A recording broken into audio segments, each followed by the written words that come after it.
Do you worry about some of the noises made from markets like South Korea and China around taking a tougher stance on the trading of cryptocurrencies, especially given your business as a wallet provider? Yeah, we've worked really hard all over the world to educate policymakers and work with regulators to help them develop a sense of comfort. And you've seen the country of Japan issue a legal framework to actually legalize digital assets and digital currencies.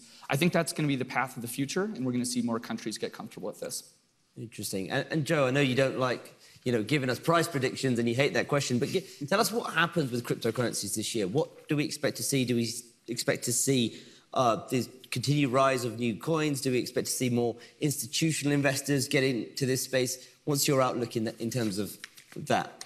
Cool. So the preface, first, we are a software company. We built a platform for decentralized applications. The first application was money. Ether's an excellent money. It's a very programmable money, but we're focused on many different kinds of use cases. Some of the killer use cases are Gold 2.0. So Bitcoin represents that. It enables different portfolios around the world with these SIBO and CME instruments to achieve exposure to uncorrelated assets with a potentially great risk-reward proposition. Another killer application has been the token launch, whether it's a security or a utility.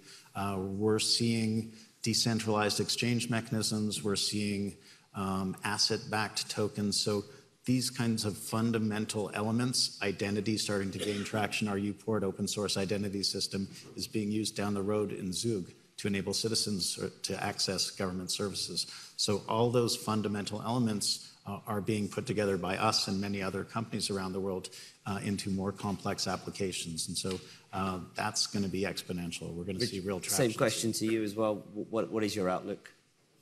So a very positive one, essentially, for the reasons that we're hearing. I think the prices might have become a little bit more speculative than perhaps they could be, but we see an increasing number of very high quality teams coming along and taking these building blocks that Joe was referring to and building interesting applications. And I think those take time to come to fruition, so we have to be patient.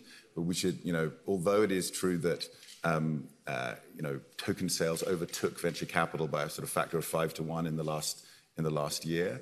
I think we're still not in the kind of dot-com bubble territory in terms of the overall kind of market capitalization, and some of us believe that this particular wave is perhaps even more impactful than the one back at the turn of the century.